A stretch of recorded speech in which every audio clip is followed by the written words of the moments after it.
আসসালামু আলাইকুম। আমি সোহেল। জিমেইলে সিগনেচার কিভাবে তৈরি করে তা আজকের ভিডিওতে আমরা শিখব। তাহলে চলুন প্রথমে আপনার ইমেলটি ওপেন করে লগ ইন করুন। তারপর সিগনেচার অ্যাড করার আগে কোনো সিগনেচার রয়েছে কিনা তা কম্পোজ অপশনটি ক্লিক করে দেখে নেন। দেখেছেন আমার কোনো সিগনেচার এখানে অ্যাড করা নাই। সুতরাং ডান দিকের সেটিংস ক্লিক করে সি অল সেটিংস ক্লিক করতে আপনাদের সামনে এই ইন্টারফেসটি শো করবে। জেনারেল টুলবক্সটি রেখে নিচের দিকে স্ক্রল করে সিগনেচার অপশনটিতে আসতে হবে। আসতে এখানে নো সিগনেচার দেখাচ্ছে। এই স্থানে আপনাদেরকে ক্রিয়েট নিউ অপশনটি ক্লিক করতে হবে। ক্লিক করার সাথে সাথে নেম নিউ সিগনেচার ইন্টারফেসটি আসবে। এখন এখানে আমরা সিগনেচার নেম লিখব। ধরি আমরা লিখলাম dhshoheltech এবং ক্রিয়েটে ক্লিক করলাম। তারপর এমন একটি টুলবক্স শো করবে।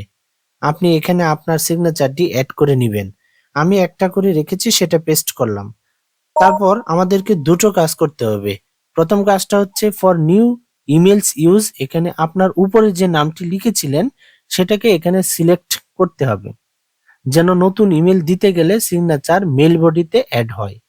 আর দ্বিতীয় কাজটা হচ্ছে অন রিপ্লাই বা ফরওয়ার্ড ইউজ, এর ক্ষেত্রেও একই কাজ করবেন, যাতে মেল রিপ্লাই কিংবা যদি মেলটি ফরওয়ার্ড করেন সেক্ষেত্রেও যাতে আপনার সিগনেচারটা মেল বডিতে অ্যাড হয়। এবং ফাইনালি নিচে সেভ চেঞ্জেস ওকে করে দিলেই সিগনেচার অ্যাড হয়ে যাবে।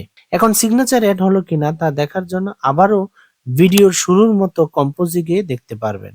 দেখেন এখানে সিগনেচারটি সুন্দর করে অ্যাড হয়ে গিয়েছে। সুতরাং চাইলেই আপনারা এভাবে সিগনেচার আপনাদের ইমেইলে যুক্ত করতে পারেন। ধন্যবাদ ভিডিওটি দেখার জন্য। ভালো লাগলে একটি লাইক ও চ্যানেলটি সাবস্ক্রাইব করবেন এবং পাশে থাকা বেল আইকনটি ক্লিক করবেন। ভালো থাকবেন। আল্লাহ হাফেজ।